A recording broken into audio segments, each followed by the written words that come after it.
Hari ini kita akan membahas tentang listrik dinamis. Sesuai namanya, listrik dinamis adalah listrik yang bergerak. Dapat dikatakan juga, listrik dinamis adalah listrik yang memiliki arus. Di mana arus seringkali dituliskan dengan I. Itu adalah besar muatan listrik Q atau Coulomb, yang dalam bentuk Coulomb, yang mengalir ke setiap satuan waktu dalam bentuk T. Nah, bisa dituliskan arus sama dengan Q per T. Nah, kita bisa ngitung dalam bentuk apa? Ini gunanya apa sih? Ini bahkan digunakan dalam bentuk hukum Ohm. Hukum Ohm ini menyatakan bahwa V atau beda potensial itu sama dengan arus dikalikan dengan hambatan. Nah, jelas dong, hambatan itu apa? Kalau kita lihat, hambatan ini berbanding terbalik dengan arus karena dikalikan. Sehingga ketika hambatan naik, maka arus akan turun. Begitu. Hambatan listrik ini dapat dihitung ketika berbentuk kawat.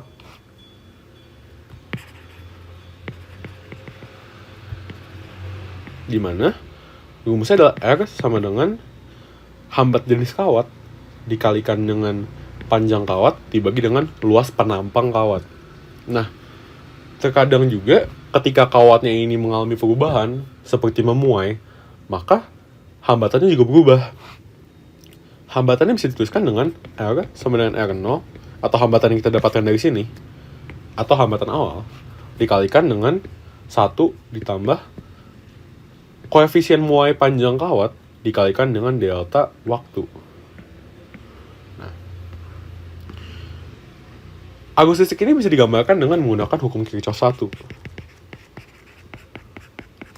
Di mana sigma arus yang masuk sama dengan sigma arus yang keluar.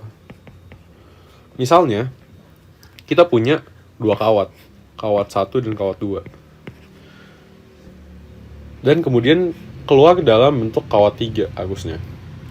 Dapat disimpulkan dengan menggunakan hukum Kirchhoff 1 bahwa arus 1 dan arus 2 akan sama dengan arus 3. Sementara itu, misalnya kita memiliki 2 kawat yang keluar nih dari sini. Kawat 3 dan kawat 4.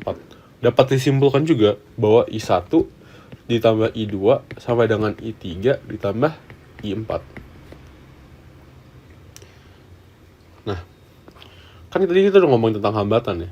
Hambatan itu memiliki satuan namanya ohm.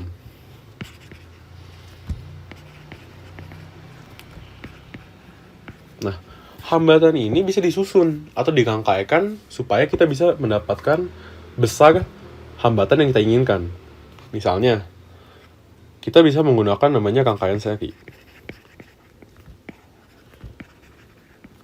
Karena hambatan digambarkan dengan bentuk seperti ini, ketika melakukan rangkaian seri, maka hambatan akan disusun seperti ini. Nah, dan seterusnya, bisa berapapun panjang yang kalian mau. Dan menghitungnya adalah dengan R total sama dengan R1 ditambah R2 ditambah R3 dan seterusnya. Nah, selain itu bisa juga dirangkaikan dengan namanya rangkaian seri. Rangkaian paralel. Rangkaian paralel ini sedikit berbeda. Bentuknya kan kurang lebih seperti ini. Nah, rumusnya adalah 1 per R total sama dengan 1 per R1 tambah 1 per R2 ditambah 1 per R3 dan seterusnya. Bisa berapapun yang kalian mau. Terkadang juga rangkaian tersebut bisa digabungkan dengan misalnya ini ada hambatan dan kemudian hambatannya itu juga dihubungkan dengan 3 hambatan yang disusun secara paralel. Ditanyakan misalnya, R totalnya berapa? Kita pertama-tama harus menghitung dulu pada rangkaian paralel. Di mana RP atau rangkaian paralel itu kan tadi sudah kita ketahui ya, harus menggunakan 1 per ya. Itu sama dengan 1 per, katakanlah ini masing-masing hambatan memiliki besar 1 ohm ya. 1 per 1 ditambah 1 per 1 ditambah 1 per 1. Sehingga 1 per RP adalah 3. Dan diketahui juga RP sama dengan sepertiga ohm. Dengan mengetahui bahwa hambatan itu semuanya 1, maka kita bisa menyimpulkan bahwa R total itu kan ini terhubung secara seri ya, jenis hambatan yang paralel dan hambatan yang seri. Maka itu bisa digunakan R1, R yang di sini ditambahkan dengan R paralel, sehingga kita mendapatkan bahwa 1 ditambah sepertiga menjadi 4 per 3 ohm. Nah, selanjutnya ada juga namanya jembatan Wheatstone.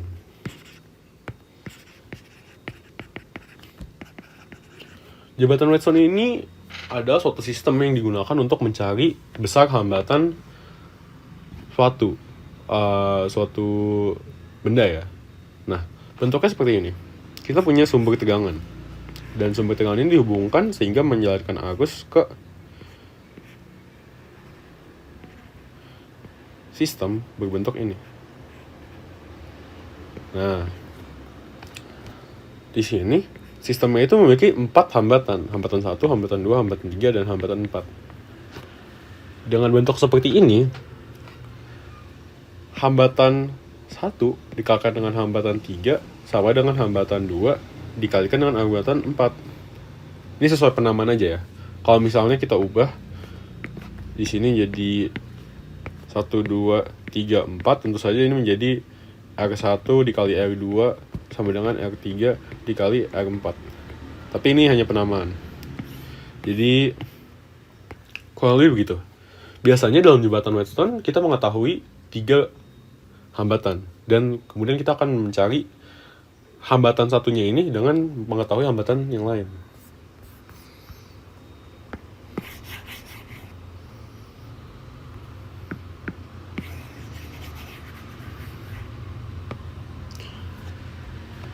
Kalau tadi kan kita sudah membahas tentang hambatan dan bagaimana kita bisa menyusun hambatan. Ternyata sumber tegangan juga bisa disusun. Sumber tegangan itu disebut juga dengan GGL atau gaya gerak listrik.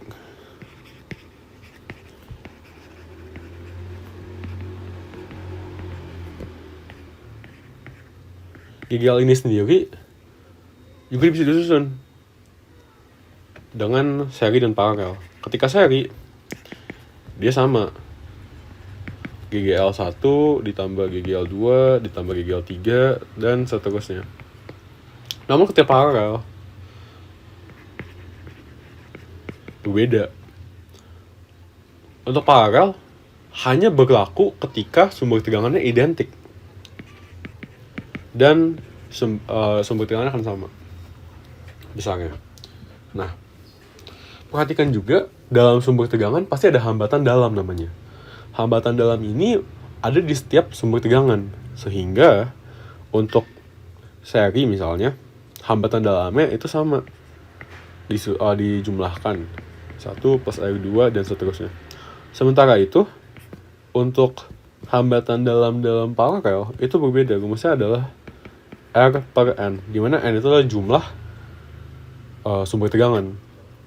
Perhatikan sekali lagi bahwa untuk sumber tegangan yang tidak identik hanya bisa dihubungkan dengan menggunakan seri. Sementara itu untuk sumber tegangan yang paralel itu hanya bisa dilakukan dengan sumber tegangan yang identik. Nah, ada juga namanya hukum Kirchhoff 2. Kan tadi sudah kita udah membicarakan tentang hukum Kirchhoff 1 ya. Ternyata juga hukum Kirchhoff 2. Hukum Kirchhoff 2 ini menyatakan bahwa sigma gaya gerak listrik ditambah sigma arus dikali hambatan akan sama dengan 0. Dan ini tuh berlaku pada rangkaian. Nah, misalnya kita perlu mencari tegangan antara 2 titik, misalnya A dan B, dalam suatu rangkaian listrik. Maka VAB itu sama dengan sigma GGL ditambah sigma arus dikalikan dengan hambatan padat antara 2 titik itu. Nah, ada juga beberapa tambahan dalam listrik dinamis. Nanti akar yang lain adalah daya dan energi listrik.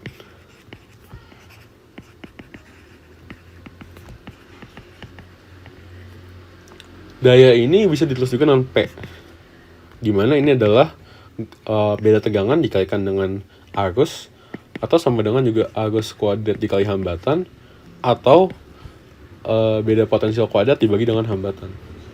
Ini satuannya adalah watt. Sementara itu, W adalah energi, adalah daya dikalikan dengan waktu sama dengan beda tegangan dikalikan dengan arus dikalikan dengan waktu sama dengan arus kuadrat dikali hambatan dikali waktu sama dengan beda tegangan kuadrat dibagi hambatan dikali waktu. Dan ini satuannya adalah joule.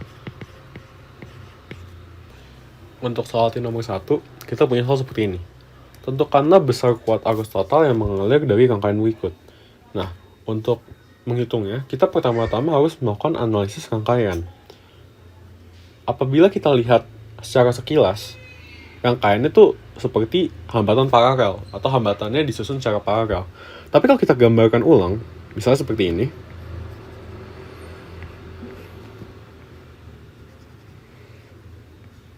ternyata hambatannya itu tersusun secara seri dan paralel. Dimana di sini itu adalah paralel dan di sini adalah seri. Nah, maksudnya seperti apa? Langsung kita hitung saja ya.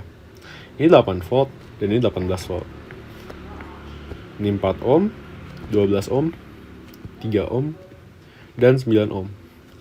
Kita pertama-tama bisa ngitung 3 dan 9 ohmnya dulu. Jelas-jelas ini menjadi 12 ohm ya, karena tersusun secara seri. Kemudian seri itu kita hitung dengan paralelnya dengan 12 ohm. Jadi, kita tuliskan hambatan paralel sama dengan 1 per hambatan paralel sama dengan 1 per 12 ditambah dengan 1 per 12. Sehingga RP adalah 6 ohm. Nah, kita lihat ini tuh hambatan 6 ohm ini, hambatan total 6 ohm ini disusun secara paralel dengan hambatan 4 ohm. Sehingga kita bisa simpulkan bahwa hambatan total adalah 6 ditambah 4, sehingga kita mendapat hambatan total ada 10 ohm. Nah, dengan mengetahui hambatan total ada 10 ohm, kita bisa gimana nih? Kita bisa langsung menggunakan hukum de Kirchhoff, gimana sigma GGL ditambah sigma arus dikali hambatan sama dengan 0. Perhatikan juga bahwa sumber tegangannya ini memiliki arah yang berlawanan, sehingga tidak bisa kita jumlahkan, melainkan kita kurangkan. Sehingga apabila kita perhatikan, arahnya itu mengikuti yang 8 volt, sehingga 18 voltnya adalah negatif. Sehingga 8 dikong 18 ditambah sigma dari I kali R adalah I dikali 10, yaitu total hambatan, sama dengan 0. Sehingga minus 10 tambah 10I sama dengan 0. Kita hitung I sama dengan 1 ampere. Untuk soal selanjutnya seperti ini.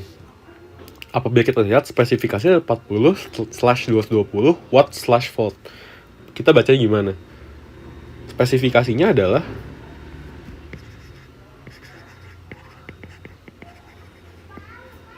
40 watt dengan 220 volt. Begitu cara bacanya. Jadi 40 watt kemudian 220 volt. Kiri-kiri, kanan-kanan. Nah, lantas gimana kalau kita hubungkan dengan tegangan 110 volt? Kita bisa menggunakan rumus P aksen atau daya setelah diubah sama dengan V aksen atau V yang diubah. Misalnya kan ini menjadi 110 volt, maka V aksennya adalah 110 volt dibagi dengan volt awal atau volt spesifikasi dan dikuadratkan dikalikan dengan P awal. P awalnya adalah 40 watt. Nah, di sini kita bisa langsung hitung. Ini menjadi 110 per 220 dikuadratkan dikalikan dengan 40 sama dengan 1/4 dikali 40 sama dengan 10 watt. Jadi di sini kelihatannya ribet ya rangkaiannya. Kok pecah-pecah gitu. Nah, kalau soal seperti ini paling gampang adalah apabila kita menggambarkan ulang rangkaiannya. Misalnya dari titik A, kita punya hambatan 2 ohm. Kemudian ini pecah jadi 2, jadi hambatan yang 3 ohm dan hambatan yang 8 ohm. Kemudian hambatan 3 ohm ini terpecah menjadi paralel 10 dan 10 ohm. Dan kemudian kembali ke titik B. Nah, sebenarnya untuk 8 ohm lanjut ke 5 ohm dan kembali ke titik B. Nah, kalau dilihat seperti ini jauh lebih mudah kan? Nah, kita hitung satu-satu ya. Dari yang sini dulu. 1 per Rp sama dengan 1 per 10 ditambah 1 per 10 sama dengan 2 per 10. Sehingga Rp sama dengan 5 ohm. Jadi ini langsung bisa kita ganti. Kita ubah jadi 5 ohm.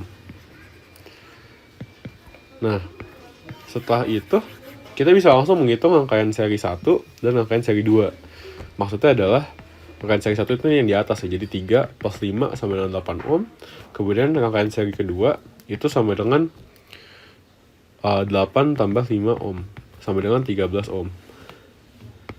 Nah, jadi kita bisa langsung ubah nih di sini. Ini jadi 8 dan ini jadi 13.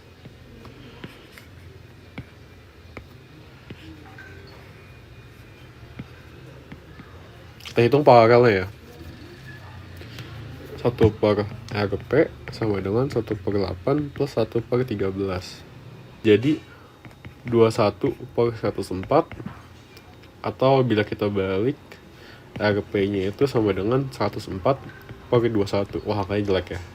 Kurang lebih itu akan menghasilkan 4,95 ohm. Jadi seluruh rangkaian tadi bisa kita ubah menjadi 4,95 ohm. Nah, total jadi mudah ya. 2 ditambah 4,95 sama 6,95 ohm.